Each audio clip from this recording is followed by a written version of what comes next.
I get it, you're staring at that sleek, 16-inch screen in the store window, wondering if it's worth the extra cash, and you're probably thinking, will this actually handle my late-night raids and my video editing deadlines, or am I just buying hype? If you're on the fence, stick around. Link is in the description if you want to check the product details on Amazon. I've been digging through forums, watching streamers set up their rigs, and pulling apart the specs to see what really matters once you power it on.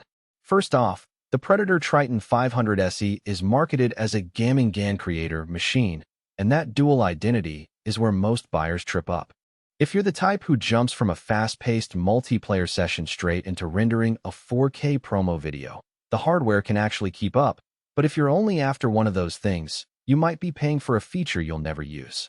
Let's talk about the heart of the laptop, a 12th Gen Intel i7-12700H paired with an RTX 3070 Ti.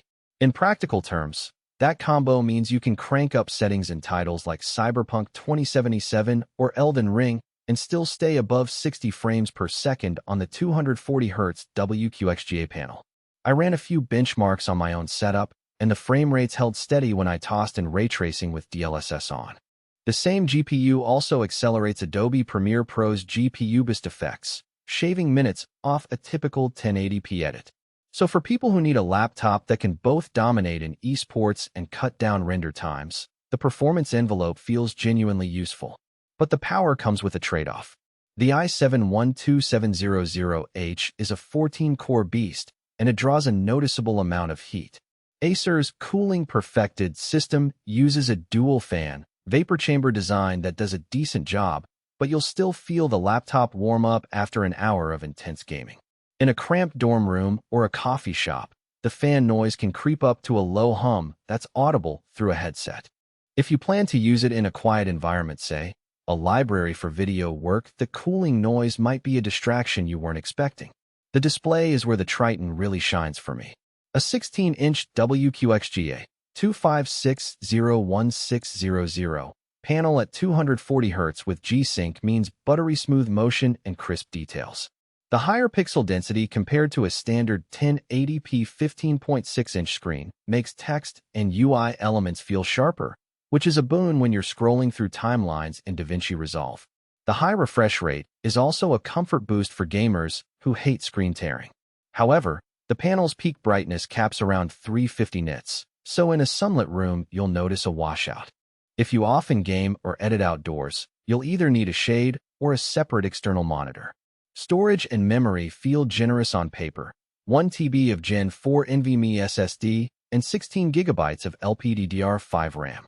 In daily use, the SSD boots Windows in under 10 seconds and loads large project files without the stutter you sometimes get on older SATA drives. The 16 GB of RAM is adequate for most modern games and a couple of editing applications running side by side.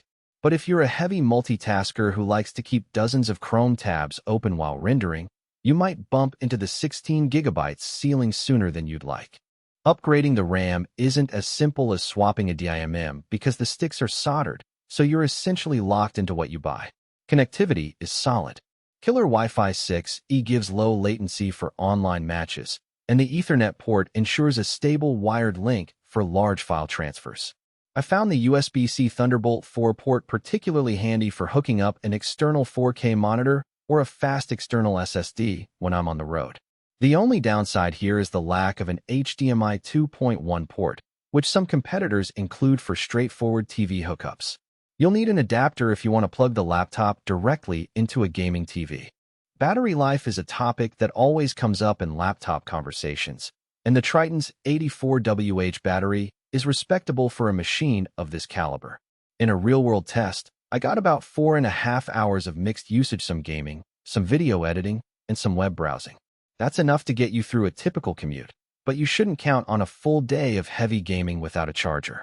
The fast charging feature tops out at 100W, so you can get roughly an hour of work from a 20-minute charge, which is handy if you're sprinting between meetings. Now, who should actually buy this laptop? If you're a competitive gamer who also dabbles in content creation, think streamers who edit their footage on the same device, or freelancers who need a portable workstation for both gaming and client work, the Triton 500 SE offers a balanced package. Its high refresh display, strong GPU, and fast SSD make it a solid all-rounder. It also appeals to students in graphic design or engineering programs who need a machine that can handle 3D modeling and occasional gaming sessions without breaking the bank on a desktop. Who should skip it? If you're a pure gamer, who already owns